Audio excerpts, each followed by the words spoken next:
Friends, S chemistry channel पर आपका स्वागत है। कल आपको एक टेस्ट दिया गया था। आई होप कि आपने उसे सोल्व किया होगा। तो अब आपको क्या करना है, उसे खुद ही चेक करना है और मार्क्स देने हैं। Let's start.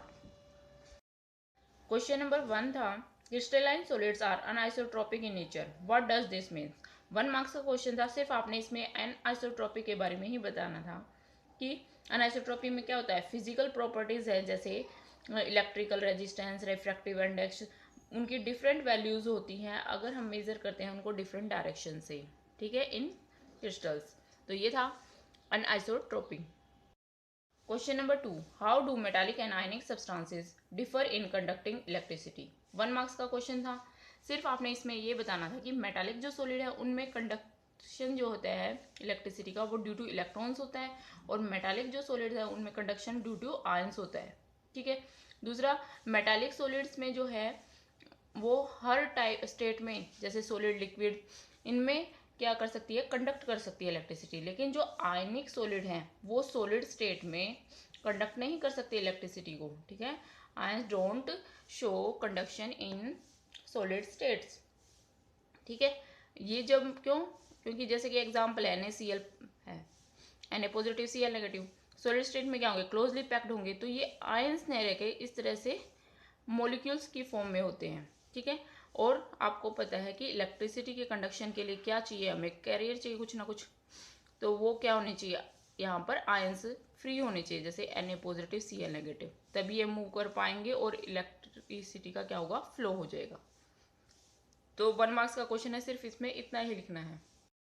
Question number 3, what is the percentage efficiency of packing in case of FCC unit cell. Face centred unit cell में आपको पैकिंग एफिशिएंसी बतानी थी। आपको पता है वो कितनी होती है, 73.45 समथिंग परसेंट, यानी कि आप 74% भी लिख सकते हो। यहाँ पर कई जगह आपको 73% भी लिखा हुआ मिलेगा, तो नियर अबाउट कुछ भी लिख सकते हो, 73 भी लिख सकते हो या 74% भी लिख सकते हो। नेक्स्ट था, what type of semiconductor is obtained when silicon is doped with arsenic। Silicon को किसके साथ डोप करना है, आर्सेनिक के साथ। तो कौन से टाइप का सेमीकंडक्टर होगा भी, देखो सिलिकॉन आपका 14th ग्रुप में है ना, आर्सेनिक कहाँ पे आता है, देखो नाइट्रोजन, फॉस्फोरस, आर्सेनिक, यानी कि 15th ग्रुप में। तो यहाँ पे when 14th group doped with 15th group elements, then what type of semiconductor, n type। तो आपने सिर्फ इतना ही बताना था, this is n type semiconductor।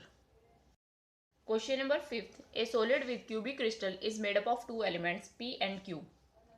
P and Q 2 element से बना हुआ है। Q are present at each corner and P atoms are present at each face centre.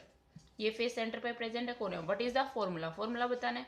तो आप 2 मार्क्स का क्वेश्चन है, सोल्व करके दिखाना पड़ेगा। तो पहले लिखेंगे आप, कंट्रीब्यूशन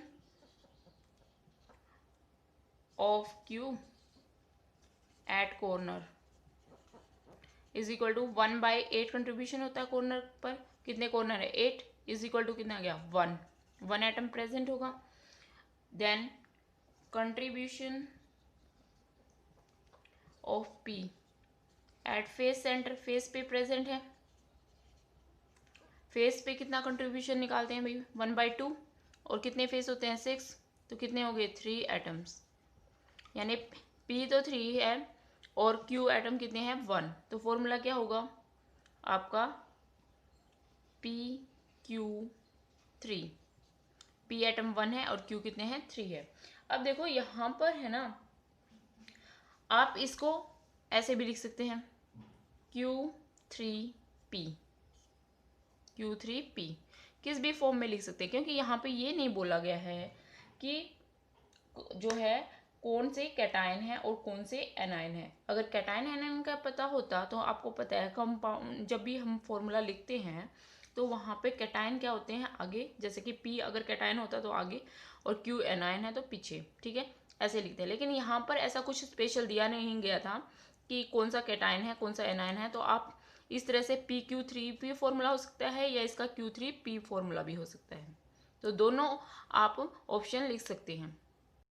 नेक्स्ट क्वेश्चन है, why does the presence of excess of lithium makes lithium chloride crystal pink. Lithium chloride का क्रिस्टल जो है वो पिंक कलर का हो जाता है in presence of excess of lithium. तो इसमें क्या ऐसा क्या होता है भाई, देखो जब हीट करते हैं तो ये जो लिथियम है वो अपना इलेक्ट्रॉन लॉस करके लिथियम कैटायन की फॉर्म में आ जाता है। ठीक है, लॉस कर दिए इन्होंने इलेक्ट्रॉन। अब यहाँ पर क्या होता है, ये जो लिथियम क्लोराइड का क्रिस्टल है उसमें क्या होंगे, लिथियम पॉजिटिव और क्लोराइड नेगेटिव, है ना, Li पॉजिटिव Cl नेगेटिव, इस तरह से। अब ये जो है क्रिस्टल लैटिस जैसे हम बनाते थे ना, क्लोराइड आयन जो है अपना स्पेस छोड़कर चले जाते हैं और यहाँ पर क्या हो जाते हैं, ये इलेक्ट्रॉन आ जाते हैं। अब ये क्या बन गया, एफ सेंटर। और इस एफ सेंटर की वजह से जो लिथियम क्लोराइड है वो क्या होता है, कलर्ड होता है। क्योंकि हमने पढ़ा था ना कि फ्री जो इस तरह के इलेक्ट्रॉन होंगे वो क्या कर लेंगे, एब्जॉर्ब कर लेंगे एनर्जी, और इतनी एब्जॉर्ब करते हैं कि वो क्या है, विजिबल रीजन के अंदर लाई करती है। तो इस वजह से ये क्या करते हैं, कलर शो करते हैं। तो इतना ही आपने लिखना है इसमें। Question number 8, an elements occur in BCC structure. BCC structure है, it has a cell edge length, यानी कि ए से रिप्रेजेंट करते हैं 250 पाइकोमीटर। ठीक है, calculate the molar mass if its density is, density यानी कि रो कितनी है भाई, दे रखी है 8.0 ग्राम पर centimetre cube. Calculate the radius of an atom of this element. क्या क्या निकालना है, एक तो मोलर मास निकालना है हमने, ठीक है, यानी कि कैपिटल एम मोलर मास, ठीक है, ये फाइंड आउट करना है। दूसरा क्या करना है भाई, रेडियस, रेडियस ऑफ एटम, जिसको हम डिनोट किससे करते हैं, आर से। ये दो चीजें हमने फाइंड आउट करनी है। ठीक है, तो पहले है ना, कोई भी न्यूमेरिकल करेंगे, जो टर्म गिवन है वो हम इस तरह लिख देंगे, जो निकालना है वो लिख देंगे। ठीक है, क्लियर हो जाता है। फिर उसके बाद जो फॉर्मूला यूज है वो लिखना है हमें। तो फॉर्मूला यूज क्या है, डेंसिटी जो है वो क्या होती है, जमना, यानी कि Z M by N naught a cube. यहाँ जेड क्या है, कितनी नंबर्स ऑफ एटम्स है, मोलर मास, ये क्या हो गया आपका N naught Avogadro number, a क्या है, एक्सियल लेंथ। अब इसमें वैल्यूज पुट कर देंगे। तो आपको पता है वैल्यूज क्या है, जेड की वैल्यू क्या होती है, BCC 4 BCC, Z is equal to क्या होगा भाई, 2 होता है, 1 तो कॉर्नर पे हो जाएगा कंट्रीब्यूशन, और एक जो सेंटर है BC का मतलब बॉडी सेंटर में होता है, तो वहां पे 1, तो 2 आ जाएगा। ठीक है, अब हमने ये वैल्यूज किस में पुट करनी है, इस फॉर्मूलेज में पुट करनी है। तो क्या हो गया अभी, रो की वैल्यू होगी 8, जेड की वैल्यू होगी आपकी 2, एम हमने निकालना है, नीचे एवोगैड्रो नंबर 6.023 इंटू 10 की पावर 23, इनटू में ए की वैल्यू क्या है अभी 250 पाइकोमीटर। अब इसको किस में चेंज करना पड़ेगा, सेंटीमीटर, क्योंकि आपको देखो डेंसिटी की यूनिट में क्या है, ग्राम पर सेंटीमीटर क्यूब है, तो सेंटीमीटर में ही यूनिट करनी पड़ेगी। तो 1 पाइकोमीटर को अगर हम सेंटीमीटर में चेंज करते हैं तो हमें क्या करना पड़ेगा, 10 की पावर -10 सेंटीमीटर होता है ना 1 पाइकोमीटर, तो यहाँ 10 की पावर -10 से मल्टीप्लाई करना पड़ेगा। तो यहाँ पर क्या आ गया, 250 इंटू 10 की पावर -10, ये बन गया अब सेंटीमीटर में, ठीक है, क्यूब। ठीक है, ये हो गया। तो m निकाल लेंगे, बाकी टर्म्स उधर ले जाओ, 8 इंटू में 6.023 इंटू 10 की पावर 23, 250 इंटू 10 की पावर -30, सॉरी पहले -10 का यही कर लो, बाद में हम इसको क्यूब सोल्व करेंगे एक साथ।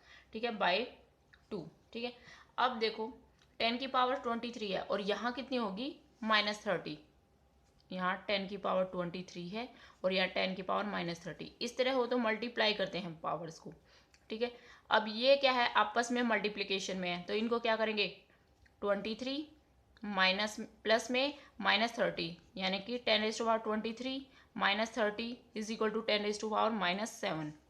ठीक है, यानी पावर को हमने सोल्व कर लिया, क्या आ गया 10⁻⁻7, तो उसको हटा देंगे, ये हो गया 4, तो 4 इंटू 6.023 इंटू 250 क्यूब इंटू में 10⁻⁻7। अब आप इसको सोल्व कर लेंगे, सोल्व करोगे तो आपका आंसर आ जाएगा 37.64 ग्राम पर मोल। ठीक है, क्योंकि मोलर मास निकालना है तो यूनिट किस में होगी, मोल में, ठीक है। पर मोल है तो भाई पर मोल, अगर ऐसे लगा देते हैं तो मोल लिख दो, अगर ये नहीं लगाते हैं तो हम ऐसे भी लिख सकते हैं, ठीक है। तो 37.64 ग्राम पर मोल, ये तो आ गया हमारा मोलर मास। अब हमने निकालनी है रेडियस।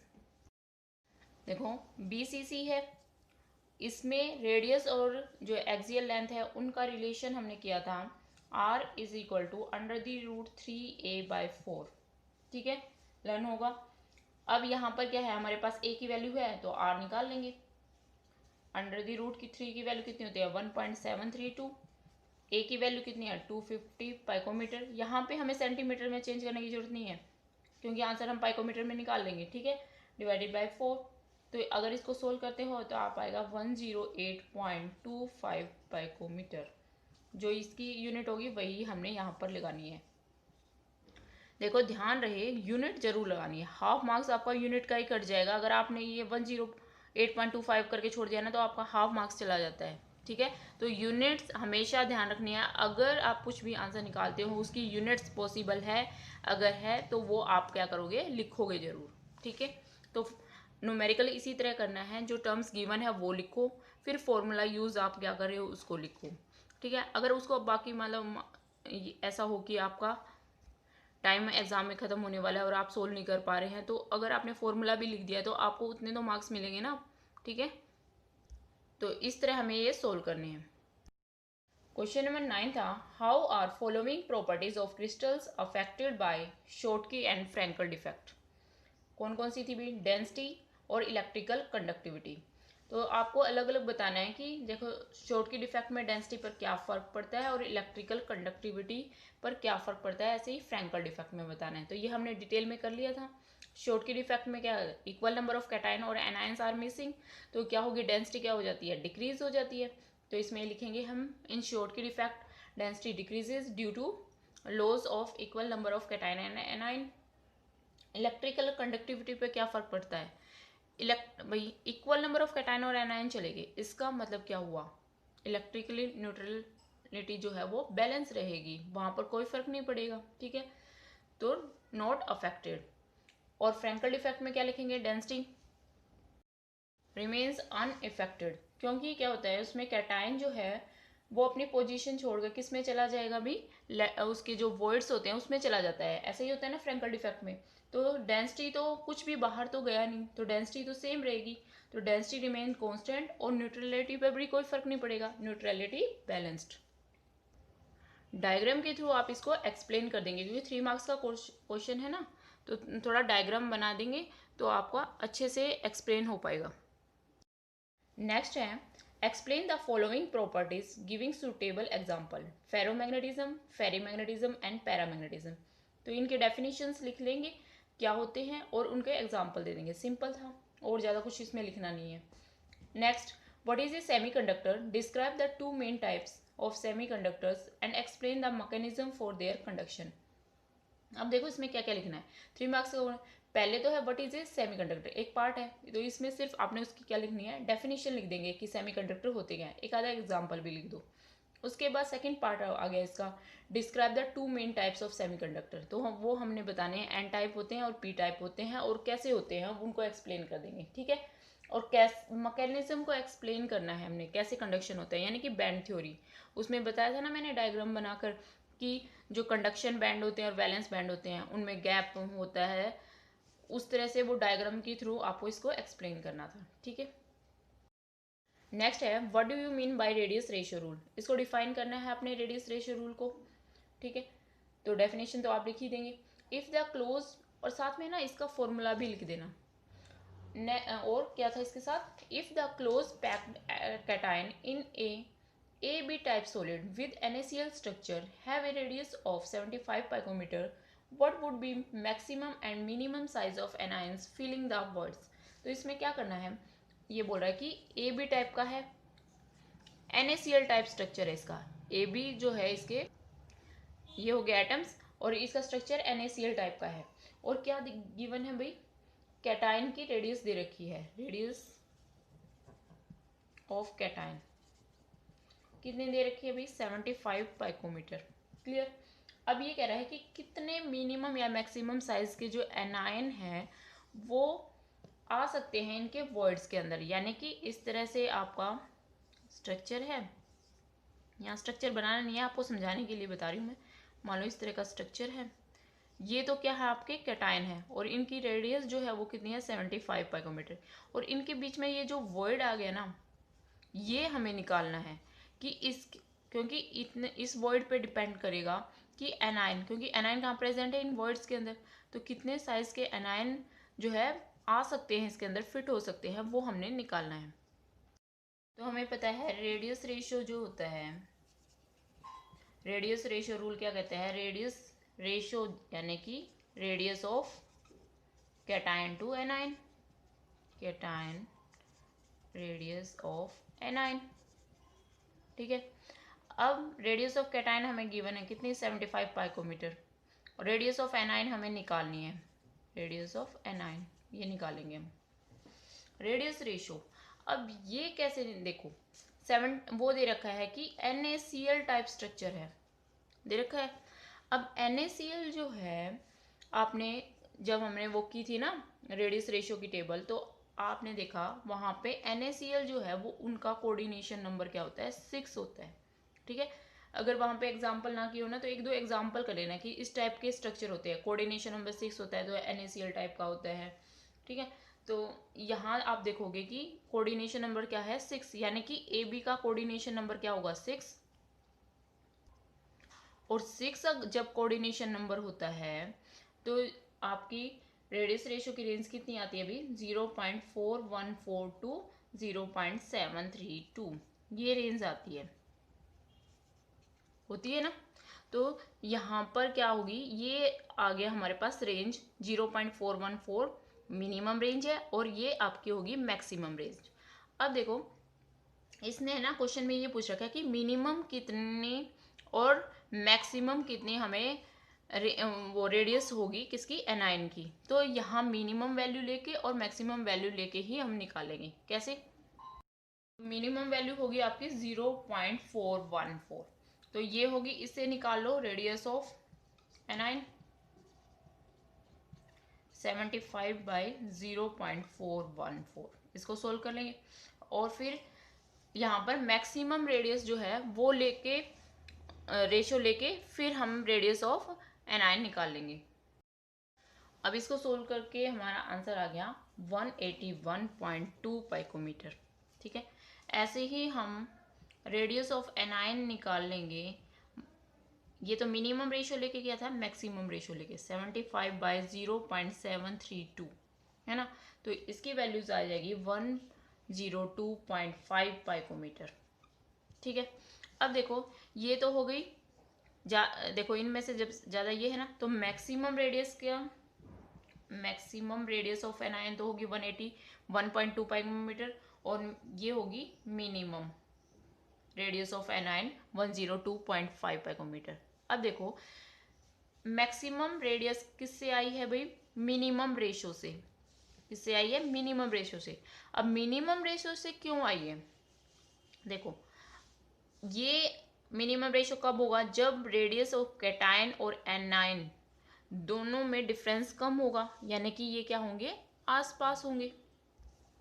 देखो जितने बड़े कैटायन होंगे ना, देखो इस तरह से कैटायन है, क्योंकि वॉइड में जाना है एनायन, तो जितने बड़े कैटायन होंगे उतना ही क्या होता है, ये जो वॉइड होता है ना उतना ही लार्ज होता है, जितने बड़े बड़े गोले होंगे उनके बीच में क्या होगा स्पेस ज़्यादा होगा, ठीक है। और जितने छोटे एनायन होंगे ना उनके बीच में क्या होगा स्पेस कम होगा, जब हम उनको क्लोजली पैक्ड करेंगे तो स्पेस कम होगा, ठीक है। यहाँ तक बात हुई क्लियर।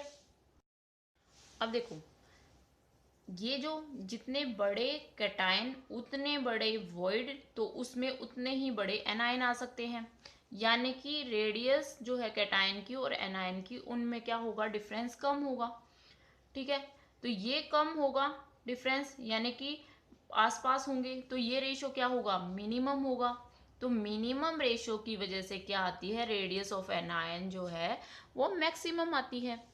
ये यहाँ से भी आप कर सकते हो, ये तो आपको समझाने के लिए बताई। अब देखो इससे radius ratio is inversely proportional to radius of anion, यानी एनायन जितनी ज़्यादा होगी रेडियस रेशो कम होगा। यहाँ से भी क्लियर हो रहा है, ठीक है। तो यहाँ पर रेडियस ऑफ एनायन क्या, अगर हमने मैक्सिमम निकालनी है तो मिनिमम रेशो लेना पड़ेगा, और मिनिमम निकालनी है तो क्या है, मैक्सिमम रेशो नहीं लेना पड़ेगा, ठीक है। Is it clear? Question number 13, why is glass of window pane of very old building found to be thicker at bottom than at the top and why is it milky? जो Windows pen होती है ये किससे बनी होती है, glass से, ठीक है। ये कह रहा है ये थिक होती है बॉटम पे तो एज कम्पेयर टू टॉप, और दूसरा ये क्या होती है, मिल्की, ट्रांसलूसेंट होती है, आपने देखा भी होगा, ऑब्जर्व किया होगा ना। अब देखो क्या होता है, ग्लास जो है आपको पता है क्या है, अमरफस सॉलिड है। कौन सा सॉलिड है, अमरफस। ग्लास पता है कैसे बनता है, इसका जो मटेरियल होता है ना लिक्विड फॉर्म में होता है, जैसे उसको क्या की जाती है, एकदम कूल किया जाता है, उसके टेम्परेचर को एकदम डाउन कर दिया जाता है, सुपर कूलिंग की जाती है। क्या की जाती है, सुपर कूलिंग। सुपर कूलिंग का मतलब ये होता है कि एकदम आप है ना टेम्परेचर को कम कर दो। जैसे फ्रिज में हम क्या करते हैं, आइस बनाते हैं ना, तो वाटर क्या है, धीरे धीरे धीरे धीरे उसका टेम्परेचर क्या होता जाता है, कम होता जाता है, तो उसको हम सुपर कूलिंग नहीं कहते हैं, वो तो कूल हो रहा है, ठीक है।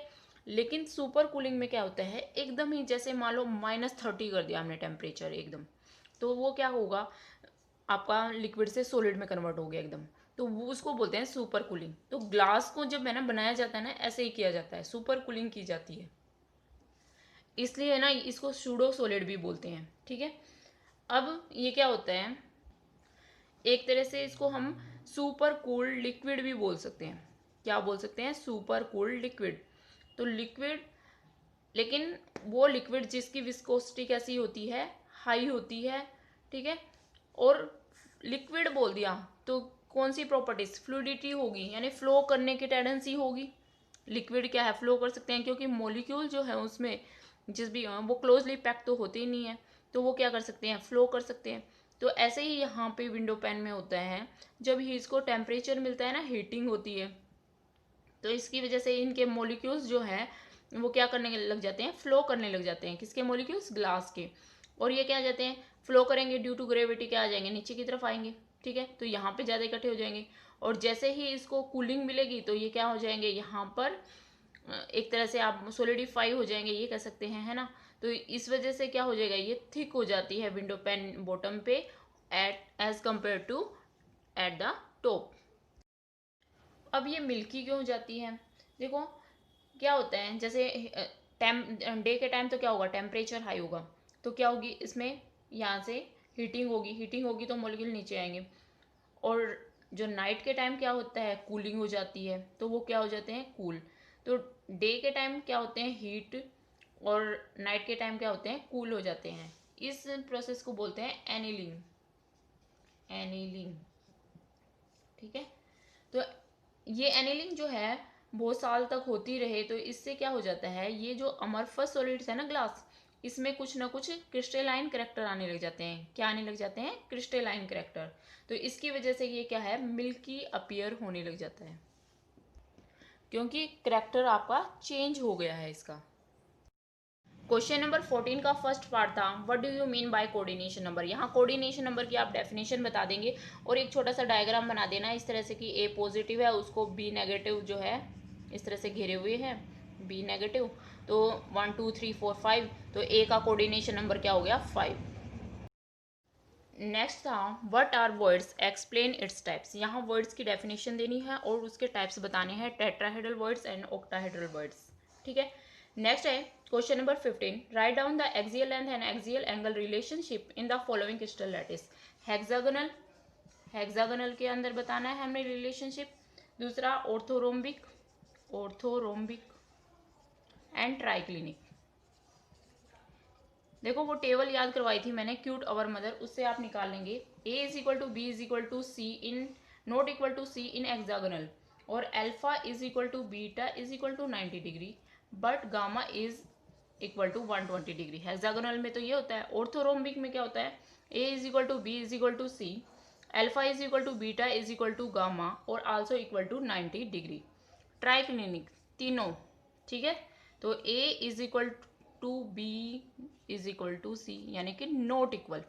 A not equal to B, not equal to C, तीनों अनइक्वल। ऐसे ही अल्फा, बीटा और गामा जो है वो तीनों ही अनइक्वल हैं और also not equal to 90 degree. सब कुछ अनइक्वल ट्राइक्लिनिक। ठीक है, सबसे इजी होता है ट्राइक्लिनिक, कुछ भी इक्वल नहीं है भाई इनमें। तो इस तरह से आपको ये टेस्ट करना था अटेम्प्ट। आई होप आपने अच्छे से अपने टेस्ट को चेक भी किया होगा और स्कोर भी दिए होंगे। ठीक है, आप इस तरह से आप अपनी गलतियां जो है वो सुधार भी सकते हैं और अपने आप को अच्छे से प्रिपेयर भी कर सकते हैं। ठीक है, टेस्ट के बहुत फ़ायदे होते हैं भाई। इस तरह से हर एक यूनिट के लास्ट में मैं आपको एक टेस्ट दूंगी, आपको उसको सोल्व करना है। इससे आपको क्या होगा, ये भी पता चलेगा कि हाँ मेरे को इतना तो समझ आ गया है, साथ में कि मैं किस तरह से पेपर अटैम्प्ट करूँगा। जो एग्ज़ाम फियर होता है ना, वो भी कई बच्चों में हो जाता है भाई एग्ज़ाम फियर। उनको डर लगता है कि कैसे होगा पेपर, कैसे अटैम्प्ट करना है, मुझे नहीं आता। तो टेस्ट करने से ये प्रॉब्लम आपकी सोल्व हो जाती है। ठीक है, okay, thank you very much.